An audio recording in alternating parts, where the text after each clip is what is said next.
Welcome to April 2023. We're going to be seeing what the top 10 decks of the format actually are. Don't forget the 30% of you that have not smashed the living crap out of that subscribe button. Smash it so you guys don't miss out on more awesome content. Number one is going to be Sword Soul. Now the reason why we're going to be putting these in the order is because they've been basically by representation for the last week or so in terms of what we've actually seen. So Sword Soul's not had a lot of turnover as of late. Actually, over the last couple weeks, we've seen Sword Soul numbers go down. That's not to say that the deck isn't still a contender, but the problem is it's lost a lot of the former steam that it kind of had as the rest of the format has kind of shaped up into some other different forms. And I mean, walking, talking macro Naturia numbers have exploded. And I mean, the more rounds you have to kind of endure that deck with Sword Soul, it's not exactly a fun matchup all day long. So I feel like the deck's overall bad matchups have actually gotten a lot worse, per se. So that's kind of interesting. Next up is going to be Trap Tricks. So, Trap Tricks, the budget deck of the format. Buy 3 structure decks, maybe a couple of other cards that you're going to need. You go ahead and slap that bad boy around, put some evenly matches in there, and you ride evenly matched all the way to town. Anybody shocked about that? No? Well, here's the thing about Trap Tricks. Budgetary options have led this deck to explode massively.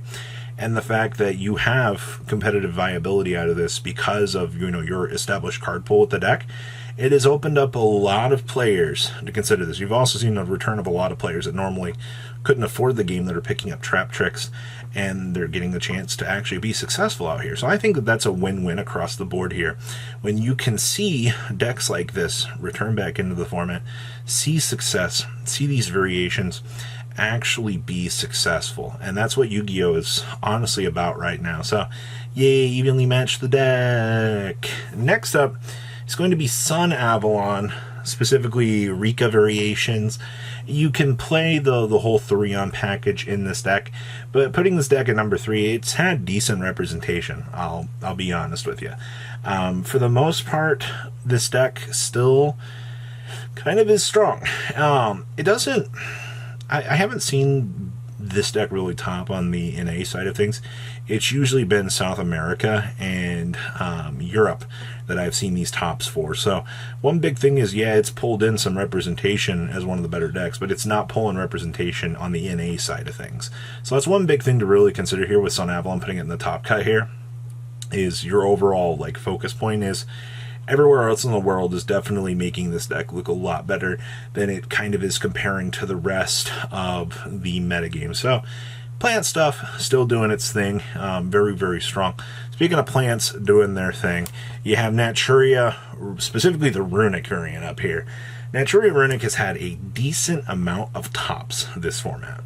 And I can tell you the amount, when one of these decks typically gets into the top cut, it's usually going for the win. Overall, a lot of people just don't know how to play around Beast and Barkion. To be fair, I mean, you can't really play around Beast and Barkion in some games. I mean, your opponent's going to kind of blow you out in some of those. The power that you do get with the Naturia package with the deck is incredibly strong. Alright, so having a deck with a strong, consistent draw package, a strong, consistent board setup, you have a lot to really consider there for your engines, and that's what's putting this deck a little bit more of the edge. I mean, is it broken? Honestly, no. I mean, it's coming in at what? Number 4 in terms of your more competitive decks, technically number 6 in the top cut vast of the format. So, yeah, not really all that intriguing.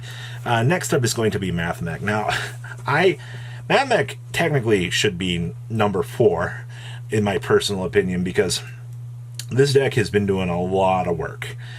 Honestly, the next 2 decks above this beat it only because of 1 to 2 representation differences.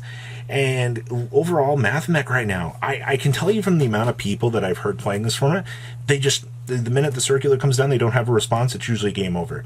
And the fact that buy steals have gone dormant, whatever value that you had for those buy steals doesn't exist this format, all right?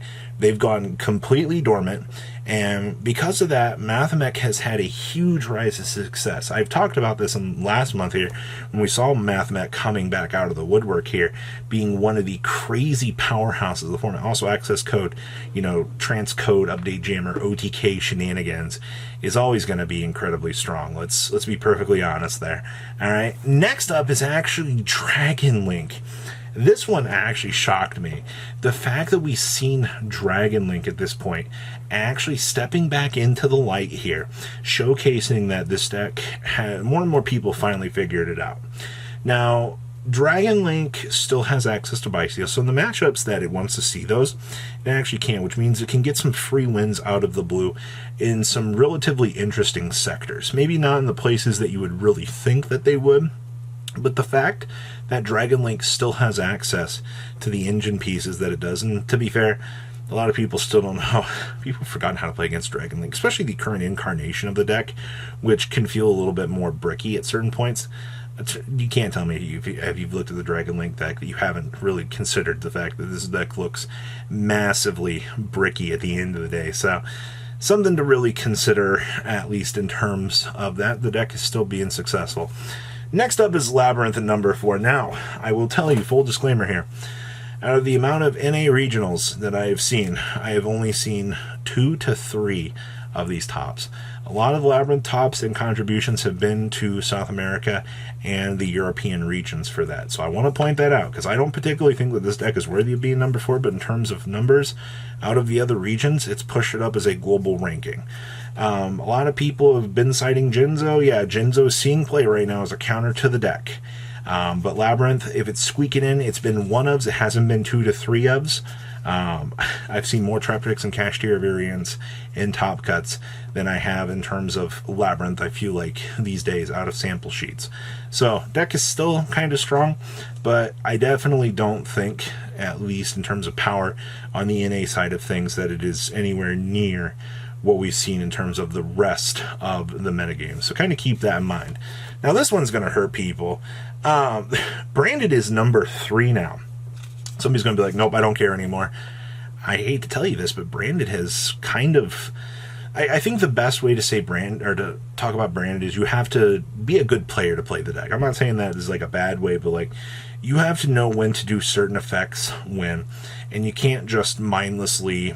be like, oh, walk into the expulsion. Oh, you bashed in my Brand Fusion. I didn't have the Crossout Designator or the Call By. Time to call it a day. Or your opponent baits your Dragoon and you get blown out because of it. It is the deck that I feel like the better player of the format has to play right now. But for now, the way that it looks, Branded is coming in at number 3 strictly because of its overall representation. I hate to tell you this, but it's been dropping. Still a lot higher than the other variants on this list, but overall playability, it's not been a fun time, honestly. Next up is actually going to be Sprite. People finally figured it out. You got your Evil Twin, your Adventureless, you got Runic out here, whatever other variants that you want to see for this. Tri-Brigade has even had success out here with this. You pick your cup of tea when you look at Sprite this format. All of the variants of this deck have all done something. And I think that's the thing that makes Sprite such a unique deck now, is now that we've figured out the formulae for this, more and more players are giving consideration to this. The deck is still massively, massively powerful. And the fact that we're kind of in like that board setup format, your opponent breaks your field, you kind of lose. All the decks kind of feel the same across the board, at least in terms of that. So, Sprite, yeah, they lost Elf, which was the recurability, but the deck in the current vacuum of the format still feels the same as everything else. Just blocking, not being able to be Nibiru, feels incredibly strong. Let me tell you that. So, and then your best deck in the room by a mile is actually Kashtira. Kashtira numbers have actually risen very high. Ogre and Preparations have made their way into the decks. The amount of Rise Hearts have been cut back in the deck. The amount of Rise Hearts is still at 3. People figured out the deck. More defensive options have led the deck to be a lot better. People are playing around Lava Golem. You've got Kaijus that are returning back into the format to kind of counteract this. A lot to really consider here for the development of the format for Kashtira. But for now, And I think for the rest of the format, it is the dominant deck in the room. Sorry to tell you that. We will talk about Rogue and some of the more wild card decks in some other videos. What do you guys think? Please leave a comment down below and tell me what you guys think, and I'll see your beautiful faces back here later today, guys. Peace out. Patrons, thank you.